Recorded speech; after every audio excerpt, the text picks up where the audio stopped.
আজকের ভিডিওতে আমরা ক্লাস 10-এর সরল সুদ চ্যাপ্টার থেকে একটা গুরুত্বপূর্ণ অঙ্ক করব।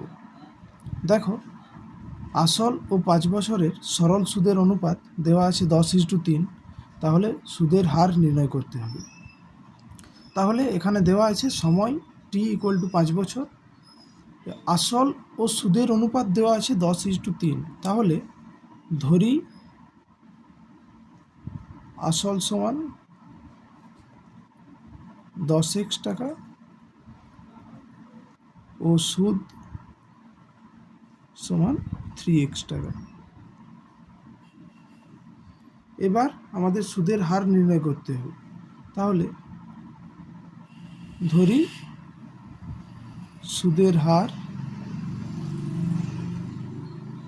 সমান R%। তাহলে এখন আমরা জানি সুদ সমান আসল ইন্টু সময় ইন্টু সুদের হার। তাহলে সুদের স্থানে আমরা বসাবো 3x, আসলের স্থানে 10x, সময় 5 এবং সুদের হার R%।